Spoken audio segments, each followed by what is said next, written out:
तर आजच्या व्हिडिओमध्ये आपण बड्डेची डिझाईन करणार आहोत. या डिझाईनचे सगळं मटेरियल डिस्क्रिप्शनमध्ये दिलं आहे, तिथून तुम्ही डाउनलोड करून यूज करू शकता आणि फ्री पीएचडी फाईल पण दिली आहे. तर चला व्हिडिओ सुरू करूया. सर्वप्रथम आपण एक कॅनव्हास तयार करून अशा पद्धतीचं बॅकग्राऊंड डाउनलोड केलं होतं. त्या बॅकग्राऊंडला लिक्विफाय करून अशा पद्धतीत काय केलं होतं. तर ते लिक्विफाय कसं केलं, तर डुप्लिकेट जी बॅकग्राऊंड लेअर आहे त्याला आपण डुप्लिकेट करून घेतो. त्यानंतर आपण फिल्टरमध्ये जाऊन येथे लिक्विफायरचं जे ऑप्शन आहे तिथे लिक्विफायमध्ये गेलो.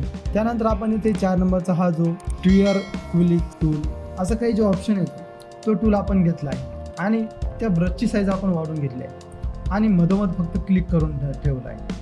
क्लिक केल्यानंतर अशा पद्धतीचं काही इफेक्ट तयार होईल.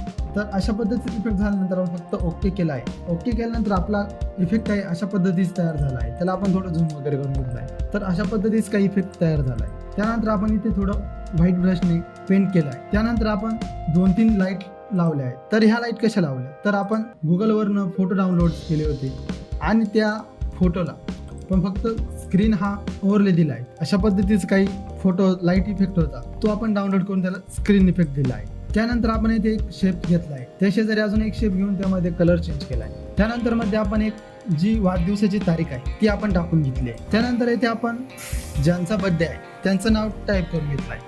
तर आपण डीजीचा जो फॉन्ट असतो तो डीजी कॅलिग्राफीचा 049चा जो फॉन्ट आहे तो फॉन्ट यूज केला आहे आणि त्या फॉन्टला आपण स्ट्रोक वगैरे दिला आहे.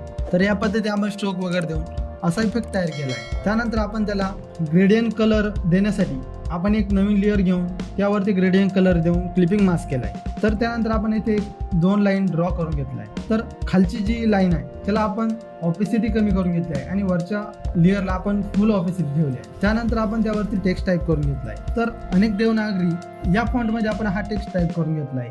त्यानंतर आपण इथे एक ज्यांचा बर्थडे आहे त्यांचा एक फोटो ॲड करून बॅकग्राऊंड रिमूव्ह करून घेतला आहे आणि त्यांचा दुसरा एक फोटो घेतला आहे जो शुभेच्छुक होता त्याचा फोटो आणि ज्याचा बर्थडे आहे त्यांचा फोटो आपण एक सोबतचा फोटो घेतला आहे आणि त्याचाही बॅकग्राऊंड रिमूव्ह करून घेतला आहे. बॅकग्राऊंड रिमूव्ह केल्यानंतर खाली आपल्याला अजून एक फोटो लावायचा होता तर मध्ये अजून आपण एक लाईट लावून घेतली आहे. त्यानंतर अशा पद्धतीचा काही फोटो होता त्याचे बॅकग्राऊंड रिमूव्ह करून आपण अशा पद्धतीने प्लेस करून घेतला आहे.